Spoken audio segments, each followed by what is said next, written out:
Buckingham Palace. One of the most famous buildings on the planet. Home to arguably the world's most famous family. Today, it's the largest private house in the country, with an astonishing 775 rooms, including a swimming pool, a doctor's surgery, and a post office. There's even an ATM in the basement that dispenses cash only for the royals. It's reckoned if this place ever went on Rightmove, it would command an asking price of more than £2 billion. But it wasn't always like this. I'm Alexander Armstrong, and in this series we'll be uncovering the surprising secrets hidden behind the walls of this royal residence. And with revealing new floor plans, we'll show amazing changes over the centuries. As a long line of kings and queens made their mark. The story of the palace's transformation through the ages is one steeped in intrigue, love, tragedy, extravagance, and madness. From gossip-filled balls to scandalous servant showdowns, even the arrival of a new royal loo. One thing's for sure, there's never a dull moment in the building that's been at the heart of British life for over 250 years. This time, what was the palace really like for the first king and queen who lived there? And why didn't they sleep together? Upstairs were the Queen's quarters, but the King's quarters were downstairs. J.J. Chalmers attempts to master... I've got lost. Strictly royal dancing. Lovely ankles. Thank you very much. And Raksha Dave dishes the dirt on how royals went to the loo. So it was somebody's specific job to carry the King's toilet. This is the story of Buckingham Palace.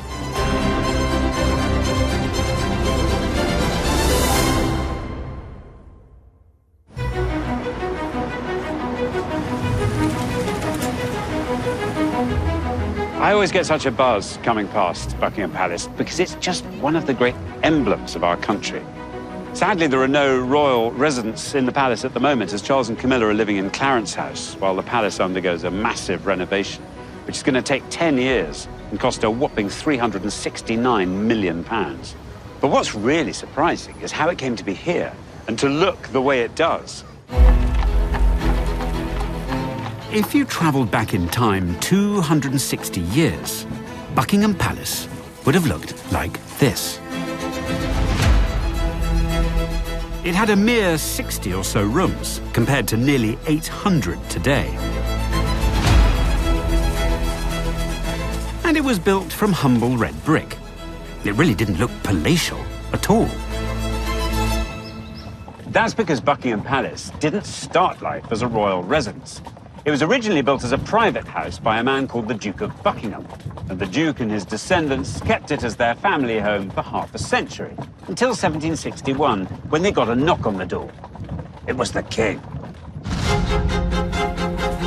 Young George III, to be precise. Later, sadly known as the Mad King, but at this stage, still quite sane. He was looking for somewhere quiet to settle down with his new bride, Queen Charlotte. And the Duke of Buckingham's house fitted the bill perfectly. So King George snapped it up. I've got a newspaper cutting here in my notebook from the time King George and Queen Charlotte went to visit Buckingham House. And interestingly, it mentions the price. Tuesday, Their Majesties went to see Buckingham House, which they have lately purchased for £28,000. Now, that is about the equivalent of £4.5 million in today's money. So, an appropriately princely sum. Though in time, the royal home would change beyond recognition, remarkably, the old building is still part of the palace today. This is the floor plan of Buckingham Palace as it is now, spreading over a massive 830,000 square feet. And here, hidden deep in its heart, is Buckingham House, as it was in 1761. George had plenty of other palaces, of course. Windsor Castle, Hampton Court, St James's, round the corner, where he took care of the day-to-day business of running the country. But because he had bought Buckingham's former home to be a base for his family life with Charlotte, the new pad was often referred to as the Queen's House. The name Buckingham Palace that we're more familiar with today wasn't used back then at all. George had become king aged just 22, and soon after had been pushed into an arranged marriage. Charlotte, the 17-year-old German princess specially chosen for him, only clapped eyes on her future husband 6 hours before their wedding. At that first meeting, she'd just endured a 3-week sea crossing from her home in Germany. Exhausted, she'd thrown herself at his feet, and rather sweetly, the king had picked her up and embraced her. But his teenage bride had lost so much weight through seasickness that at their ceremony, she could barely hold the weight of her diamond-encrusted wedding gown. So heavy, said one report, that spectators knew as much of her upper half as the king himself. Sounds like a wardrobe malfunction of the highest order. Despite the less-than-romantic beginning, the newlyweds moved into their starter home in 1762. So what was life actually like for the young lovebirds in their new country pile? J.J. Chalmers is going to find out. This interior was created in the same era as Buckingham House and has a very similar style and layout to the one George and Charlotte would have enjoyed. The heart of any grand house at this time would have been the salon, so that's where I'm meeting Dr. Tessa Dunlop. Hello. Hello, welcome to my salon, JJ. The salon. Yeah. This isn't where you get your hair done. No, you're quite right, it's not. This is very much the living area where one relaxes. Somewhere they could be private and alone, where they could enjoy family time. Other rooms would have been dedicated to leisure. If you'd imagine, for instance, Queen Charlotte reading, sewing, the ladies might take tea. She had her musical afternoons on a Wednesday. Charlotte had her own band, you know. Oh, really? Brought in from Germany. What Queen Charlotte wanted, Queen Charlotte got. Wow. Yeah, she wasn't to be crossed, put it like that. Dining rooms needed to be spacious. This is somewhere you could expect your 12-course spread. Of course, you would have been waited upon, hand and foot. But there was something missing that we take for granted today. There's no central heating. And these are massive spaces, single glazing, obviously. It would have been pretty parky. In fact, it's one of the sort of ongoing observations of royalty through the centuries is quite often how cold they are. Oh, really? Yeah. Just get a smaller house. I know, it would have been easier, wouldn't it? And the stairs up to the bedroom. Don't presume bedroom for both of them. Oh. Upstairs were the Queen's quarters, but the King's quarters were downstairs. Because was there trouble? Trouble in the marriage? No trouble. No, quite the reverse. In fact, if you could afford it, was sufficiently royal or aristocratic, one slept separately. Elizabeth and Philip, they didn't share a bedroom. Right. And look how long their marriage went on. My grandparents didn't either, actually. I think that's just because my gran snored. Ah, well, that's a different reason. It's fair to assume that the king didn't always remain downstairs. Okay. There was the occasional early morning excursion to see his lady wife. And I think we can conclude they did more than read the morning newspapers. Lots of children. Huge numbers, into double figures. Wow. Football team equivalents, JJ. With substitutes. The royal love nest clearly had a lot going for it. But it wasn't yet perfect. There's one room we haven't mentioned, and that's a room most of us nowadays wouldn't dream of living without. The loo. There were no WCs in George and Charlotte's new home. Raksha Dave is going to find out where and how the royals relieved themselves instead. With historian Alice Loxton. Hello, Alice. Hello, Raksha. I've got a peculiar little object, and I know it looks like a comfortable little stool, but actually the secret to it lies under this hinge. Ta-da! Yeah. And this is called a close stool. This is a kind of Georgian Portaloo, if you like. So George III, when he was going about his business in the palace, he would be followed by someone who was always carrying this device. So it was somebody's specific job to carry the king's toilet. It was, indeed. And you might think that that sounds like a pretty rubbish job in some ways, but actually it was a huge honour. It was a role called the groom of the stool. And this was a job that would be given to earls or dukes or lords, even future prime ministers. And it was a really prized job because you obviously were with the king at his most intimate moments, so you always had the king's ear. And actually, they were paid pretty well just to do this job, to carry this around. So it would be about £2,000 in 1788, which would be about £240,000 today. Wow. Yeah, so, you know, it's a big position. Shall I have a go? Please, please, Your Majesty, have a seat. I'm going to get my other throne. I'll look away. Do you know what? It's not unlike if you go camping and you take a porta potty with you. It's like the same thing, apart from the fact that if I ever run out of toilet roll, at least you could pass them over to me, I suppose. That's what I'm here for. It's quite convenient. And then once you've finished, you can stand up. I mean, I hope you didn't have bad bowels. That would be, like, quite embarrassing, wouldn't it, really? And then I'll just put that down like that. And then take it away. Oh, Look at that, wow. neat. I mean, it's great that there's somebody here catering to my every bowel whim, let's just say. However, I mean, it's not really private, is it? I think that was the king's life, always in the public eye, even in his private quarters like this. Coming up, the Queen makes Buckingham House the venue for grand balls, which required ever grander outfits. Ta-da! But what exactly were ladies hiding under their party dresses? I know it's very unseemly to show a woman's underskirts, but let's go there.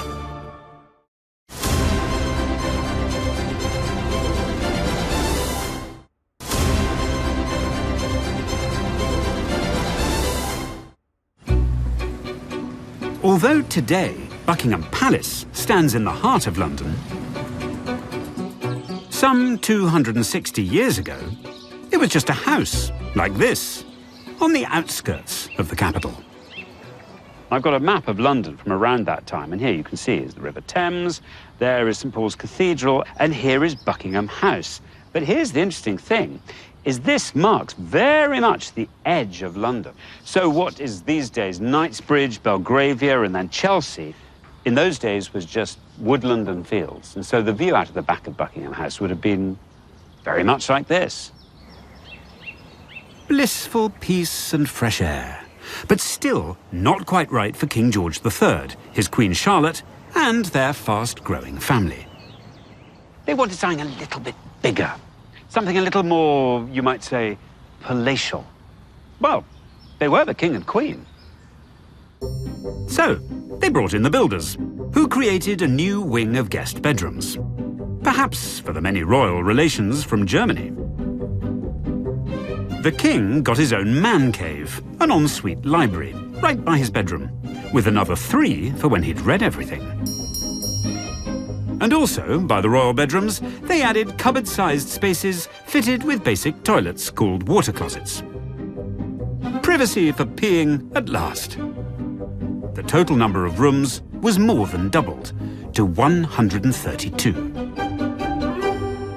Over a 14-year period, the royal couple utterly transformed the house. By the time the builders had moved out, George and Charlotte had their dream home.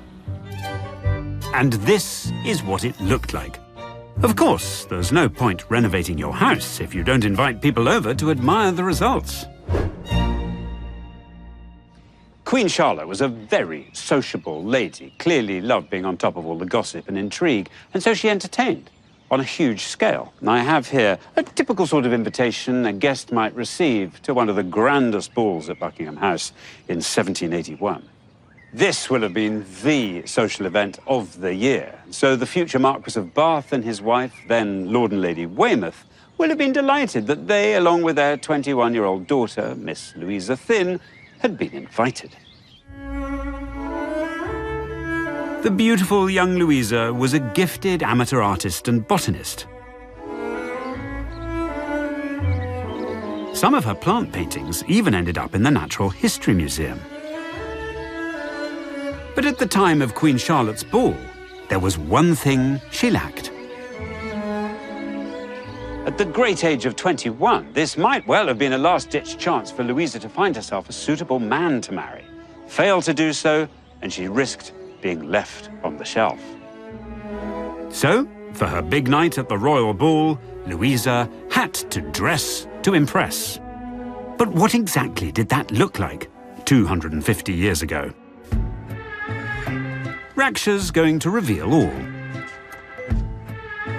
I've come to one of the biggest collections of period costumes in the country, where fashion expert Amber Bushart has offered to rummage through the rails with me. Hello, Amber. Hello. Oh, I think I've died and gone to fashion heaven here. I love it. It's amazing, isn't it? Yeah. If you were going to one of Queen Charlotte's balls, what would you typically have been wearing? You're going to be within proximity of the monarch. This is as big as it gets. So we might be seeing something like this, for example. Ooh, if I can get it out. Now, you can see this enormous, incredible train. It's huge, isn't it? It's like trailing on the floor. It kind of gives you a sense of drama. The more fabric you're showing off, the wealthier you are. The fabrics might even have real precious metals kind of woven into it. So if you imagine something like that, at candlelight, you would just be glittering and sparkling and you'd just look like an angel. Oh, I do love a bit of sparkle. It's all about bling. There's really no expense spared. So when you appear at this ball, you're kind of showing yourself at your full potential, almost like your Instagram moment. Absolutely. That's exactly what it is.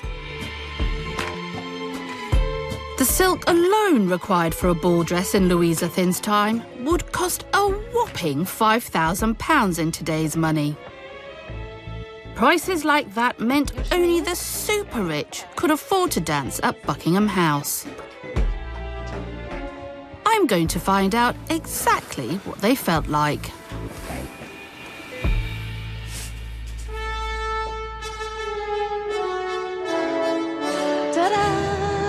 Wow. What do you think? Wow, you look amazing. So how does it feel? To be honest, I feel like a trussed-up chicken. There are so many undergarments underneath, and it's boiling. I know it's very unseemly to show a woman's underskirts, but let's go there. So we've got your petticoat. That's the first one, I think. So here we are at the hoops. Got some pannier padding. I like to call those chicken fillets. Lovely shoes. Amazing shoes. And stockings. And stockings. And then there's that chemise as well. Yes, so many layers. Is it heavy? I mean, I think you get used to it. It is heavy, but I think it's the sheer volume of everything. Yeah. So I've noticed that I can't walk through doors straight on. Yeah. Have to do everything sideways. Yeah. Like this. As well as dresses, makeup was heavy too. A ton of rouge, big eyebrows, all on a thick white base made of poisonous lead. And hair, the bigger the better. The volume that we see in the hairstyles is really, really quite miraculous. You might have hair pieces, you would have wire contraptions to make these very, very fashionable kind of updos. It would also be covered in this substance made with animal fats and oils and, yeah, delicious. So hang on, I'm trussed up like a chicken and I'm also covered in lard. Yes. You're making this sound really attractive. So although Louisa Thin was an artist and scholar, all anyone at the Royal Ball cared about was how she looked. These particular balls are likely for a woman making her entrance in society. And crucially, it's also the moment she enters the marriage market. Ooh. Yeah, market really being the operative word. To get a good husband is really the sort of pinnacle of what women at this time can aspire to, sadly. Just trying to imagine what Louisa Thin was going through. I can't imagine how terrifying it must be, knowing that potentially your whole future rests on this moment. Well, this bell needs to go to the ball. Come on then, come on, Cinderella.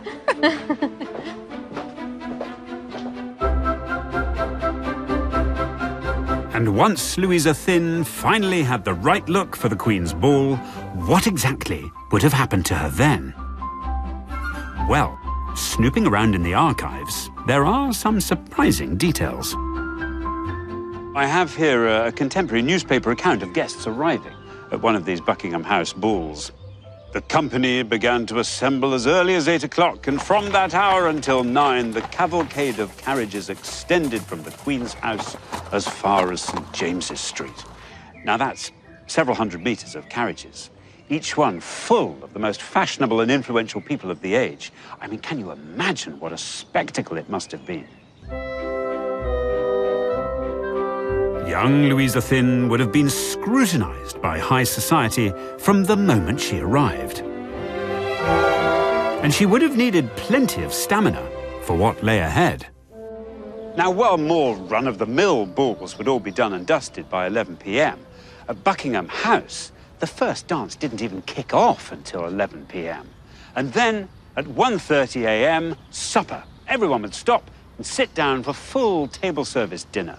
And then after supper, at 2:30 a.m, dancing resumed. And at a royal ball, observing the correct etiquette was as important as the fancy footwork. As JJ is about to find out. So I'm glammed up Georgian style, ready to learn a few dance moves. Here to teach me the steps and some manners is Georgia Delve. What she doesn't know about a minuet isn't worth knowing. Milady, Good afternoon. how do I look? Very suave, very ready for a ball. There is just one element you are missing. Right. No gentleman would have been seen without his wig. This is an integral part of the outfit. It would cover up any number of boils, hair loss, and he would have been ready to be presented to their majesties. Shall we begin? We shall.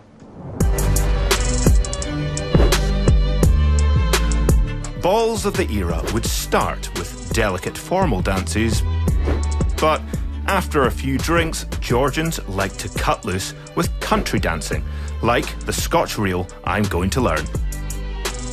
We go away from each other, and then we come back to face each other this way. I've gone the wrong way. So for After my time on Strictly, I was hoping to pick this up quickly. to face, It's all right. one, down, down and up, Oh, no. and then the other way, 1, 2, 3. 250-year-old dance number is surprisingly tricky to get the hang of. 1, 2, 3. Oh. Remember, we're a bit drunk, and we're having a little bit of a party, Get so it's going Larry. to be a down, and 2, Oh, and wow. 3, and 4. Okay, let's have a good time. All right? I won't be scoring any 10s just yet. Well, I've got lost. Back in towards me. I've got lost. So remember, it's a draw a figure of 8 on the Okay, floor. okay. Yes. Again, I've One more got time. this. Yep. We'd be dancing round other dancers at this point, coming back in to meet. Just a little touch there. As we go, yes. Very nice. So we would have touched just hands, and it would never have been skin on skin. The lady would have been wearing gloves, or the gentleman would have been wearing gloves. Absolutely. Make sure there's no hanky-panky. You're going to have loads of eye contact with your partner, remember? This is your dating time setting. You might admire your partner's feet. Lovely ankles. Thank you very much.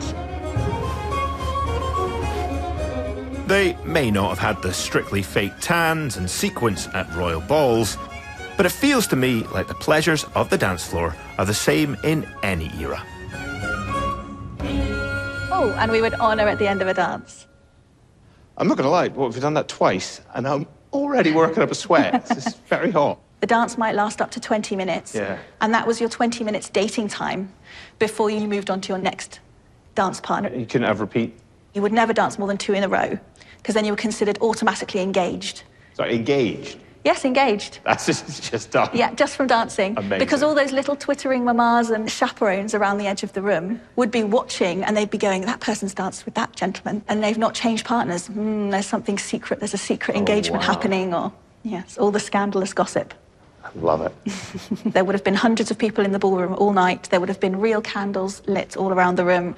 So you can imagine the heat, the sweatiness, Yeah. the not wearing deodorant. You would have danced probably until 6 in the morning in Wow. some instances. The Royal Court Ball of 1781 went till 6 a.m. in the morning. So is that the sunrise? That's sunrise. Kicking in now. The Master of Ceremonies would have entered the ballroom, banged his stick and announced, your carriages await. Well, I will show you to your carriage, madam. Thank you very much. Oh, wow, it's daylight.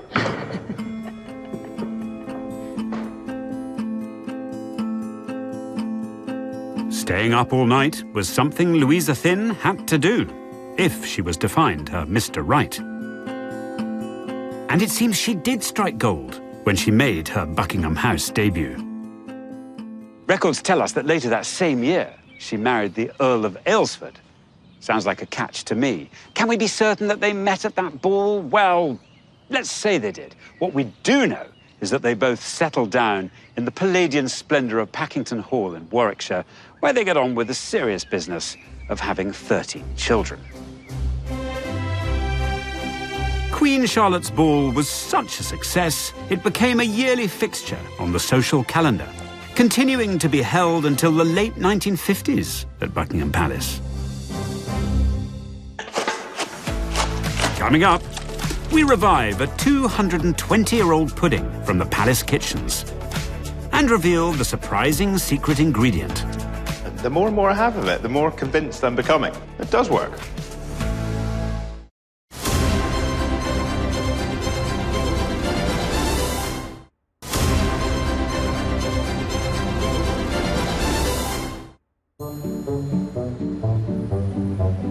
Buckingham Palace today has the largest private gardens in the capital, 39 acres, with over 1,000 trees and a lake the size of 2 football pitches. But the back garden looked very different in the days of George III and Queen Charlotte. It was mostly a huge expanse of grass. The only landscaping was found closer to the house, where flower beds were arranged in symmetrical patterns. Having beautiful formal gardens on a huge lawn is all well and good, but the young Queen demanded something a bit more unusual for Buckingham House. Cue the arrival of a zebra. In 1762, Queen Charlotte was sent a pair of the exotic beasts as a gift from South Africa. Sadly, only the lady zebra survived the long sea voyage. But she was the first of her kind ever to set hoof on these shores, and took up residence in the less than natural habitat of Buckingham House Gardens. Londoners quickly flocked to take a peek, some of them slightly cheekily nicknaming it the Queen's Ass.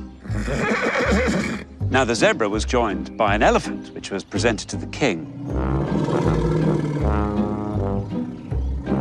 Part of the royal garden was open to the public, so they could visit these curious creatures. Can you imagine how extraordinary it would be if you'd only ever previously seen a horse or maybe a cow to turn up here and see a zebra over there or an elephant over there? Over time, more animals went on show. This was some 70 years before the creation of the first public zoo. It's amazing to think the royals pioneered the concept.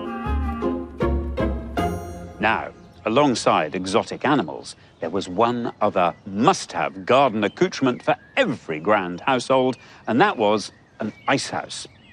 Ice houses were the fridge freezers of their day, and they consisted of a huge deep hole dug into the ground containing copious amounts of ice, used to chill food for the kitchens and drinks for the butler's pantry. Well, in 1767, the King and Queen decided they must have an ice house of their own, and so they ordered the building of one right here. The kitchens, which the ice house supplied, were located some distance from the grander parts of the house. That way, the royals weren't troubled by any smelly, messy, noisy cooking and could simply savour the results in their dining room. Dozens of people toiled daily to create and serve up menus of German and French as well as British food for the royal family, for their guests, and for their many, many servants. To get a flavour of what things were like in the long-lost Georgian kitchens of Buckingham House, JJ is heading to a similar service wing built during the same era. I find the thought of a kitchen at a palace or stately home so intriguing, the hustle and bustle as a team prepares an exquisite banquet with food fit enough for a king. But how on earth did they produce majestic meals without all our mod cons? Dr. Annie Gray is going to show me. Hello. Hello. This is brilliant. The equipment might not be high-tech, but there's certainly plenty of it. Royal menus offered a huge choice of dishes, such as a dozen types of meat each day. The range of meat that was eaten, certainly at Buckingham House, would have been far greater than today. So not just your obvious farmed meats as they were known, so, you know, beef and mutton and lamb and veal and pork, but also lots of game. Because if you were wealthy enough to have game, it showed you had access to a game estate. So you'd expect to see everything from pheasant through to lark, pretty much anything that moved upon the table. Not exactly a diet for vegetarians. But Annie's laid out eggs and cheese. Surely I'm not making a mere omelette for the king. What's all this for? We're going to be making ice cream. Okay. And the flavour we're going to be using is a late 18th century flavour, and that is Parmesan.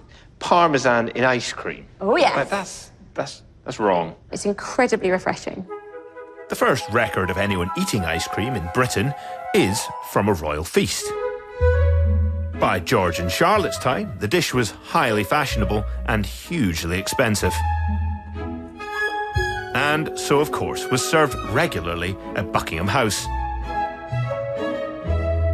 The first thing we need is ice, which you'll find in front of you. This is fresh from the ice house. So that is fresh from the ice house. It's good pond ice, so it's reasonably clean, but we still don't want to actually eat it. So we're not going to put the ice in the ice cream because you might get bits of fish wee or leaf or whatever else. Instead, we're going to put a layer in the bottom of that bucket. A small pewter container called a freezing pail sits inside the wooden bucket, with a lot more ice packed around it.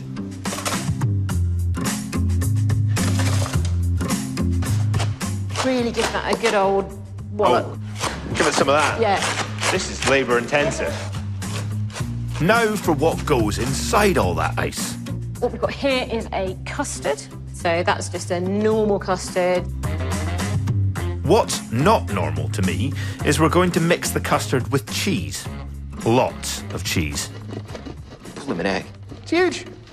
This is why this is a recipe for wealthy people, because blocks of Parmesan like that, hard cheese that's been aged for a long time and costs a lot of money. And travelled a long way. Exactly. Those are the kind of things that wealthy people ate. So we'll stick it in the custard and we'll give that a bit of a stir.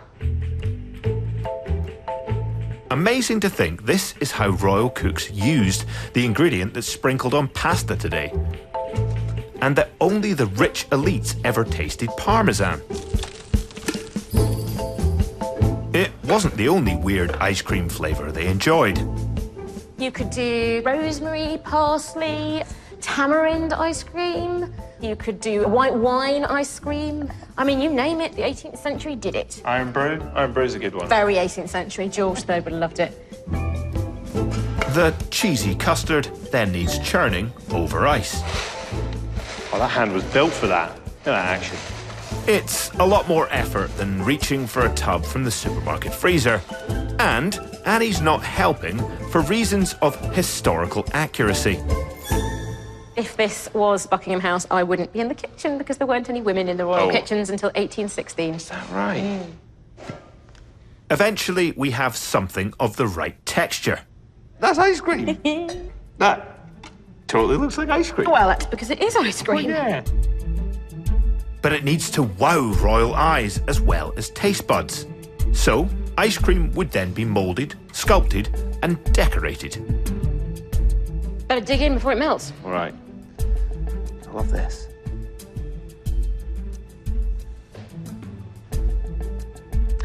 Parmesan cheese.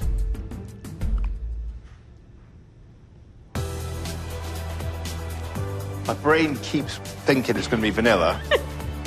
No, it's definitely Parmesan. But the more and more I have of it, the more convinced I'm becoming. It does work.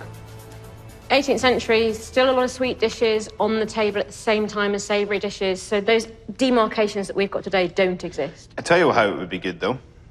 if you warmed it up and put some bacon lardons on it and put it in pasta? I think you might have invented a new dish. It's a frozen carbonara. Making food kept a lot of people busy at Buckingham House. And eating it kept the royal family busy.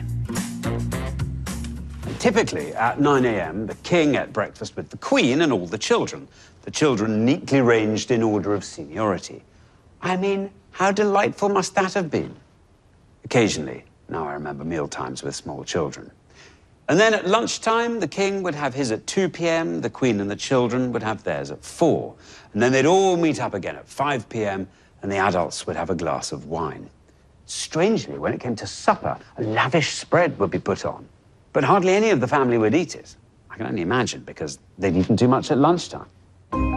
Even for royalty, though, food that goes in one end eventually has to come out the other. And in the days before modern plumbing, you won't believe where the palace poo ended up.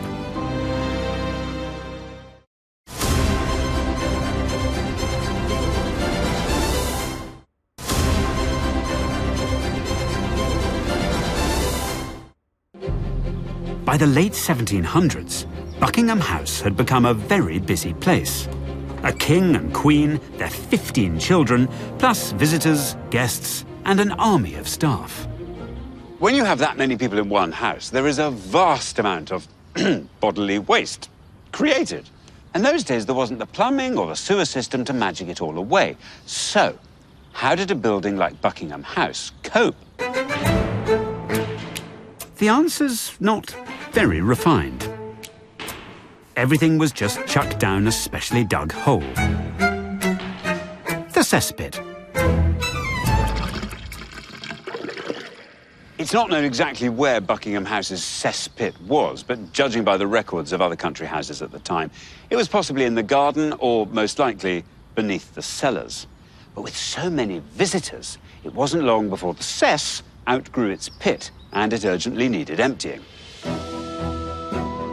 To find out who did that and how, Raksha's reporting for duty again, with our expert in Georgian excrement, Alice Loxton. Hello. Hello, hello. So how did the Georgians deal with their cesspits? I've brought a little leaflet that reads Nightman, and this is an advert for somebody who would deal with the cesspits. They would take a bucket and a shovel, and they would go into big houses such as this, and they would literally shovel out whatever the human waste was inside. Do you think you're ready to take on the task? Yeah. Brilliant. Well, look, let me take this. Here's your shovel, it's your bucket, and let's get to it. Cesspits were only cleaned out when overflowing, about once or twice a month. In the small hours, the nightmen would have made their way through the palace cellars, trying not to wake the royals slumbering above them. Following their noses to the end of a tunnel, they'd eventually find their workload of night soil. They would have probably crawled in on their hands and knees. Sometimes they had children to go in the bits at the back where they couldn't quite get it. They called them gong scourers. Oh, all night. Yeah. I mean, everybody thinks that chimney sweeps have a bad job, but the gong scourers, I think, have got the raw deal. Yeah, definitely. Imagine this room full of human waste. And then there'd be the rats and there'd be flies. I mean, it would have been pretty stinky, wouldn't it? It would have been horrific. Right, into the bucket then, please. If you were doing this in the human waste, it would be splashing back up at you. I mean, I can imagine you'd just be like absolutely covered in poo. Yeah. From head to toe. Yeah. Disgusting. That's it, a full bucket. Only 200 to go. Despite the nightmen's best efforts, the nauseating stench of cess sometimes seeped through to the posh parlours upstairs. Yuck. Oh, well done. Oh, it's nice to be out in the fresh air. What would happen next? There'd be a horse and cart here, and they'd load up all the buckets onto the cart, and it would be taken away and used for fertiliser. Actually, it's quite sustainable, isn't it? You would take the waste from these huge houses and then you'd sell it on, and that would be spread as manure on people's fields. Brilliant. And I suppose some lucky people could actually have vegetables that have been grown with royal assistance. Fancy. What an honour. Right, I suppose I better get going with this. Onwards. Oh, onwards and upwards. I would help, but my hands are full. While the nightmen probably had the worst job at Buckingham House, no one working there had an easy life. JJ is back with Dr. Tessa Dunlop to find out what it would have been like to serve the Queen in her bedchambers. The boudoir. Yes. Of course, this is where Charlotte sleeps, rests, whatnot, but there's the army of folk in rooms around it. That's right, she has a whole suite of rooms. Just in these personal quarters, 46 women are working for Her Majesty. Ladies in waiting, you have women of the bedchamber. She is woken up by someone, she is dressed by someone, she has served her morning tea by someone. They look after her dog, they look after her babies, they dress her from the bottom up, they put in her ribbons, she complains at them when they don't do it right. It's not an easy life, JJ. No. One of Charlotte's ladies-in-waiting, Fanny Burney, wrote a no-holds-barred report of what it was like to work for the Queen. We actually have a few extracts here to give you an idea. I rise at 6 o'clock, dress in a morning gown and cap, and wait my first summons. And we know from her account that it's physically draining. You cannot sit if the monarch isn't sitting. You cannot sneeze. If you want to sneeze, you hold it in, she writes here. If you have a vehement cold, you must take no notice of it. If a sneeze still insists upon making its way, you must oppose it by keeping your teeth grinding together. Do you hear that, JJ? It's worse than being in the Marines. I'm sure. The Queen doesn't go to bed till 11 o'clock. And Fanny worked through till midnight. And then a ring-a-ding-ding, up at 6.